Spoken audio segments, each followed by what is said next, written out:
آپ مکہ میں فاتحانہ داخل ہو رہے ہیں اور 18 برس ابو سفیان نے ہر قدم پہ آخری حد تک جانے کی کوشش کی ہے، اور آپ اعلان فرماتے ہیں جو ابو سفیان کے گھر میں پناہ لے گا اس کو کچھ نہیں کہا جائے گا۔ 18 برس جنہوں نے انتہا کر دی ہے وہ حرم میں کھڑے ہیں، آپ بیت اللہ کے دروازے کو یوں پکڑ کے کھڑے ہوئے ہیں، چوکھٹوں پہ ہاتھ رکھا ہوا ہے، میں اب کیا کروں گا؟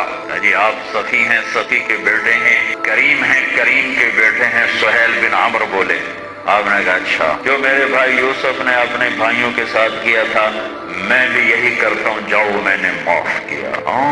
تثریب بڑا خوبصورت لفظ ہے۔ تثریب کا مطلب ہے کہ آپ پر الزام ہی کوئی نہیں تو سزا کیا دوں؟ اللہ اکبر، آپ پر تو کوئی الزام ہی نہیں، میں سزا کیا دوں؟ جاؤ موج کرو۔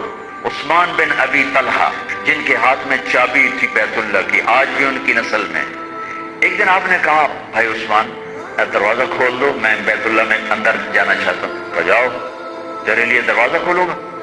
تو آپ نے فرمایا پھر وہ کیا دن ہوگا جب یہ چابی میرے ہاتھ میں ہوگی؟ تو قریش وہ دن کبھی نہیں دیکھیں گے کہ تیرے پاس چابی ہو۔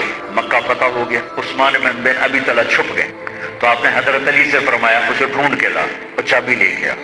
عثمان بن ابی طلحہ کو حضرت علی نے جا کر ڈھونڈا، چابی اس سے قبضے میں کی اور اس کو کھینچ کے لائے اللہ کے نبی کے سامنے۔ آپ کے ہاتھ میں ایسے چابی، یوں سمجھ ایسے چابی آپ کے ہاتھ، اور عثمان ایسے کھڑے۔ آپ نے کہا عثمان، وہ اوپر ہی نہیں دیکھ رہے، عثمان یہ کیا ہے؟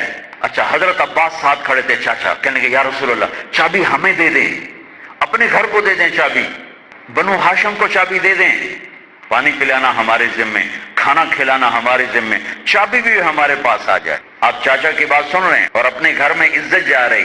عثمان یہ کیا ہے؟ وہ چپ کہ یہ وہی چابی ہے جو تو نے کہا تھا کہ قریش وہ دن کبھی نہ دیکھیں گے، یہ لے تجھے اللہ کا نبی دے رہا ہے، قیامت تک تیری نسل میں رہے گی، باہر نہیں جائے گی۔